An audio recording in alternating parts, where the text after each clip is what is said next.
Welcome back to our Business Transition Roadmap podcast.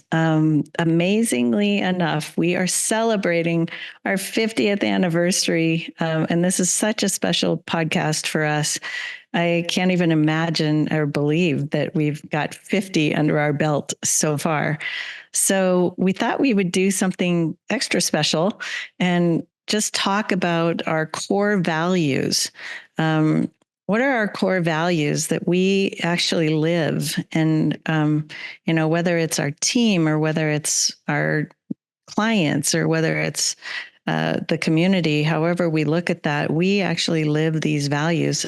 And I found them to be super foundational in even how we bring on clients, who we bring on and who we don't, because we're very successful when we live our core values. And it's almost, it's inevitable at times. It's, when you look back at some things that didn't go well, you can identify that the core values just were not aligned. So when we talk about transition and succession, because, a transitioner is leaving and a successor is coming in, sometimes you want to make sure that your values are aligned. It's a big, big, big foundation. So we're going to share ours with you. And I would love to welcome back to Andrea Carpenter. Again, my successor she's on the way to doing that. And we are living these together in our work. So we'll share some of that as well. So Andrea, thanks for being here. Glad to be here. And it's fun to step into an organization, and it can be intimidating when you're like, oh, these are the values. What does that mean? But it also means you can get up to speed and really understand who you're working with, what you're doing, all that earlier on the way. So always a fan. I know most of the businesses that we work with tend to be really focused on their people. They're focused on having great products, the people they serve, doing good in the world. So we know that you guys most likely also have very strong core values. So we're excited to share ours with you today. Yes. Okay, so we have 7 core values, and we'll just walk through each one of them. Our number one core value, it always stays at the top, is people first. It's our foundation. And one of the things that we use in our work, I've used it for over 20 years, is in caps, always use the best of intent. Always assume the best of intent. So the reason why that is so important is with best of intent, you literally don't judge anybody. There isn't anger. There's no accusation. There's simply this open-minded kind of curiosity about understanding what just happened, understanding what you found out or how you felt and how you got there. So you end up with having empathy for the other person. And all you want to do is gain this understanding so that you can make progress or create a solution from it. So we really want for individuals to be fulfilled in their growth and their well-being. And we want to add value to the lives of others. And we want to make sure that that we enrich the life of every single person that we come into contact with, and we make a difference for them. So best of intent allows us that's a foundation underneath people first, because don't know about you, but it's pretty challenging some days to get up in the morning and go, I just don't understand why this person did this. And I'm pretty, maybe even mad or pissed off about that. How do we find best of intent in that? Yeah. And to relate it to our own transition, I think we've shared before, like a few months after we met, I found out I was pregnant after a long journey of trying to get there. And it was this question of how soon is that something I'm going to share with Elizabeth, and what does that look like? And I think you assume the best of intent in me in sharing that, even though we've talked about this on our intro episodes where we talked about what it looked like first navigating, and you sharing, wow, that kind of caught me off guard. And okay, now we have to maybe rethink about exactly what this timeline looks like and all of those things. But you assume the best of intent in me in sharing that. And I assumed the best of intent in the way that you would respond, because the type of place, the type of company, the type of people I wanted to work with were people that were going to celebrate that milestone with me. And so the fact that I felt safe to share that really for me was one example of this core value coming to life. Coming to life. Well, and it's cool. Thanks for saying that, because that makes me feel great, because, so many times people are afraid to share because they're so worried about what the consequences are going to be. And truly, if you're living this value, people first and the best of intent, I don't think there's a lot of fear. I think it opens up the opportunity for a lot of conversation and vulnerability. So, all right. Well, obviously, this is my favorite one, the people first. Love it, and always try to practice it every day. Second one is independently accomplished and resourceful. We want, and we know our stuff. We want people who know their stuff. We want people who are proactive, thinking and acting ahead. And one of the cool things about being independently accomplished and resourceful in that kind of a person, they tend to find the path forward. They find it, and then they lead the way. And they don't go so quickly that they get lost. They, in a way, slow down to speed up so that they can focus on what's most important and keep their eye on it, and really make sure that they're using the resources to accomplish the most that they possibly can. When you talk about this one, I think of one of the things on the IMAP, which is an assessment tool that we'll use. And one of those sort of paradigms that a person might have is someone is more of a planner and someone is a little bit more of an adapter. And I'm wondering, maybe you could just share a story. Elizabeth and I do, for full disclosure, we're kind of on the different side. I'm more of a planner. She's more of an adapter.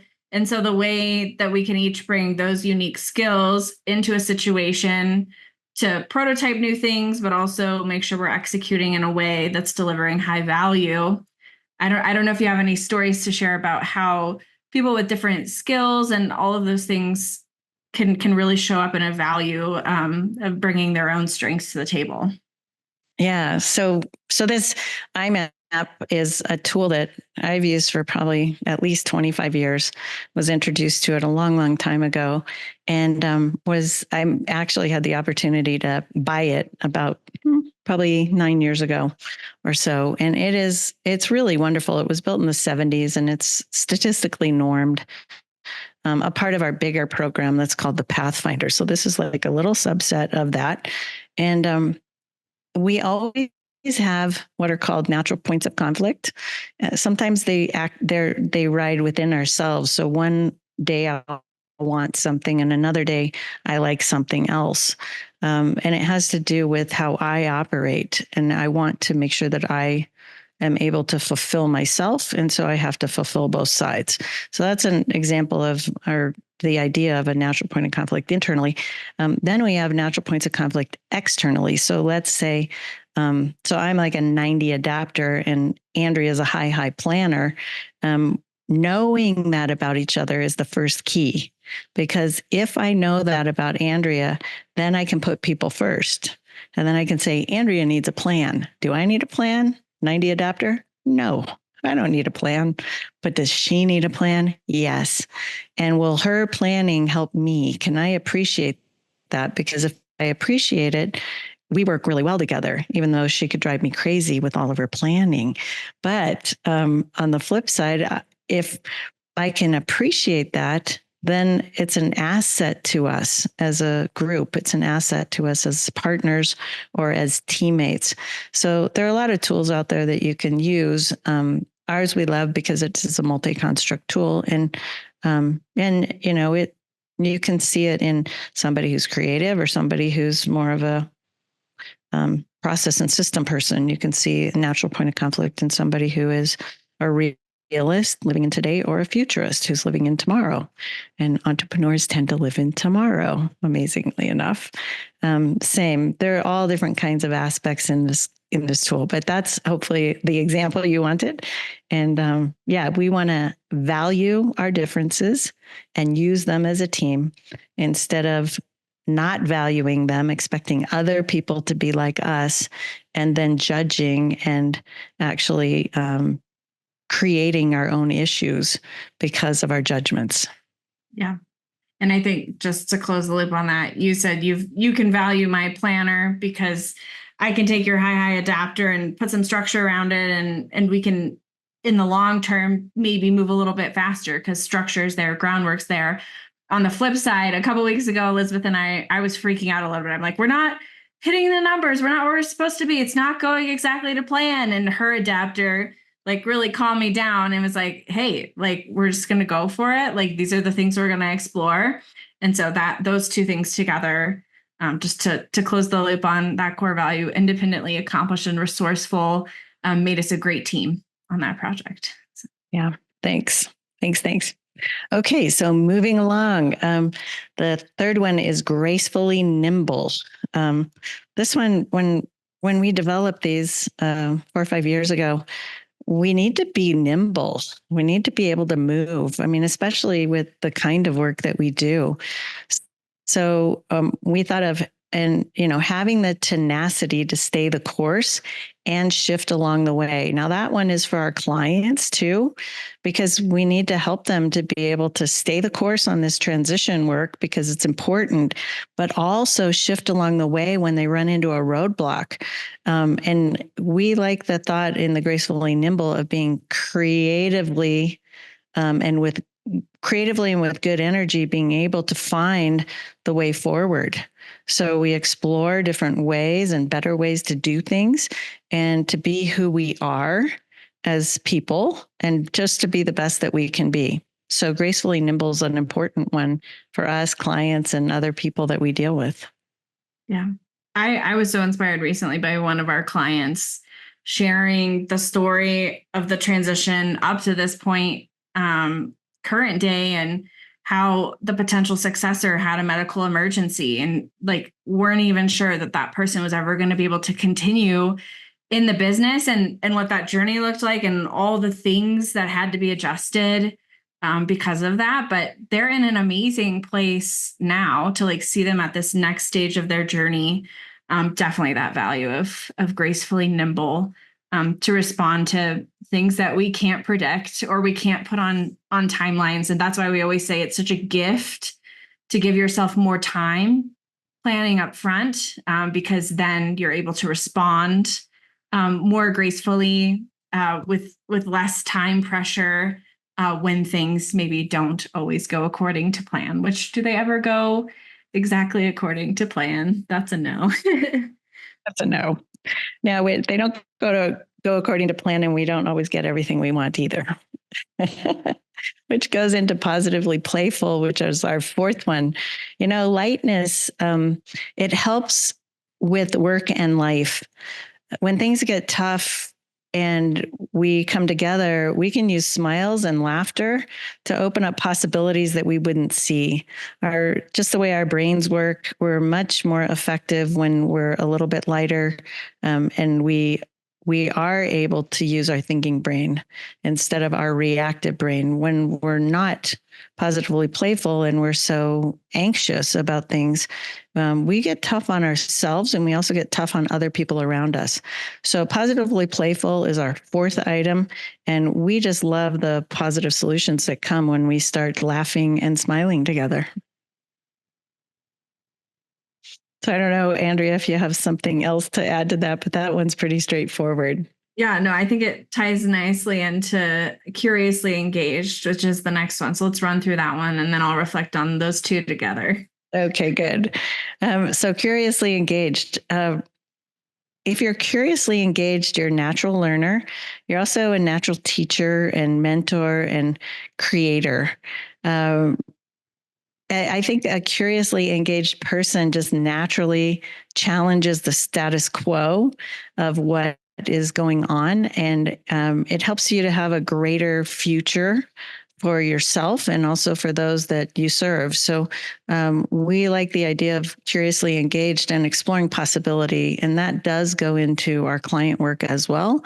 We want to help the people that we're working with explore their possibilities and see what's available to them.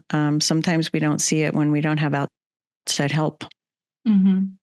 And I think this can always happen within your own business, within your own company, working one-on-one with a guide in the context of working with someone like us. But I also think as we look long term and what we think we want to do, this component of peer learning and like helping everyone learn from one another, that is what is really, that's what I'm so excited about, because we can engage and we can learn from each other people's journeys, seeing how other people are navigating the situation. And also we can have fun doing things in different places. So it's important for clients and the learning experiences that we hope to continue offering inside our company, but also as you think about your own culture, as we think about our culture, the type of team that we're bringing together, we just need to make sure we have the right people in the room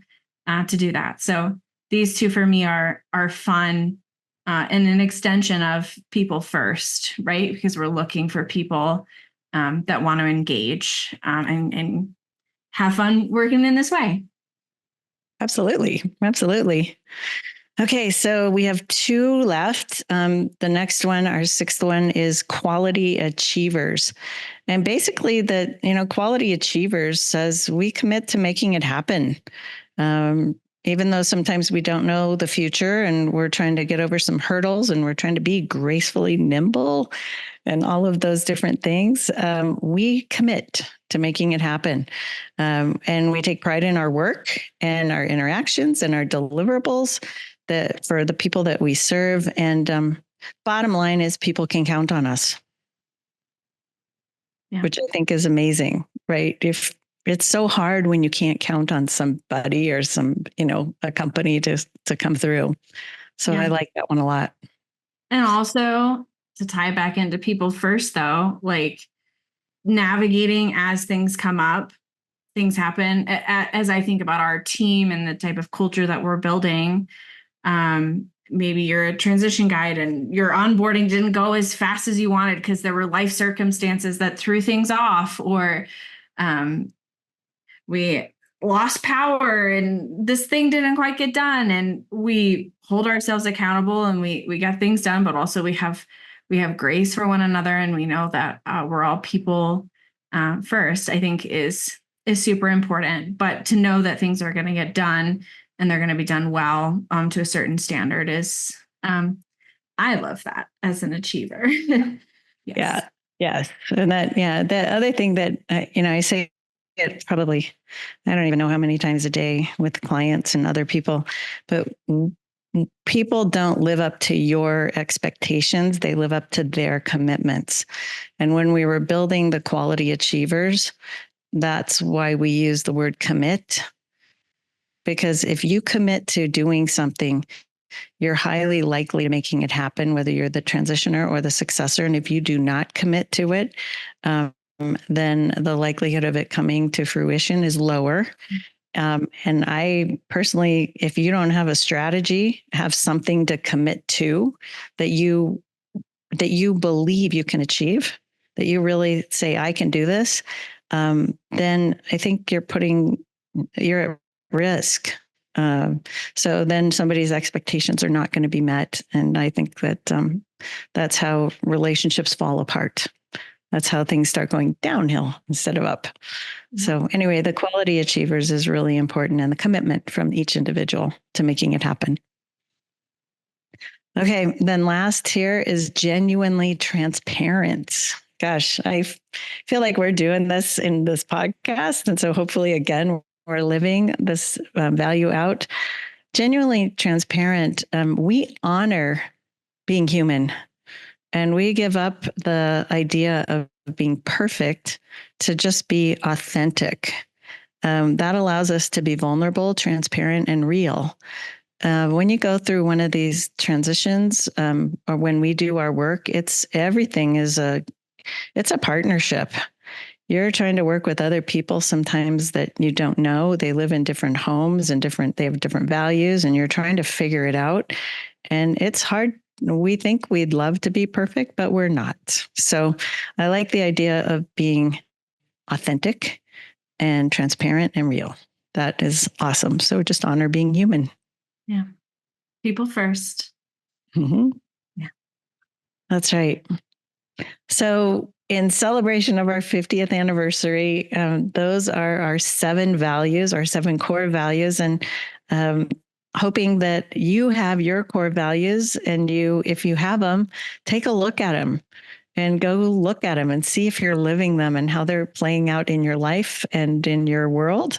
The other thing is, if you don't have them, feel free to look at ours and create some of your own, because it is a foundation for you to make great decisions and to live by. It really is a special thing to be able to do that. Yeah, definitely. So we're just so pleased, and I can't even take credit for most of the first 50 episodes because I'm newer to the team, but to hit this milestone of 50, it doesn't happen without a ton of people behind the scenes, all of our guides, our clients, obviously our entire team at the Transition Strategists, the people that help us with the podcast. So we just have so much gratitude and appreciation for the team that helps us do this and helps us put this work out in the world and share stories with you. If you haven't already subscribed on your favorite platform, that is definitely one way that you can show us support and love for the podcast. And we are just really excited for the next 50 episodes and to see how this podcast evolves and what it looks like. So as always, please let us know if there's something you would love to hear us talk about, a guest that you would love to have us interview. We are all ears to make this the most valuable business transition resource podcast out there. Yeah. All right. So thanks for joining us, and thanks for supporting us in our first 50. And here's to the next 50.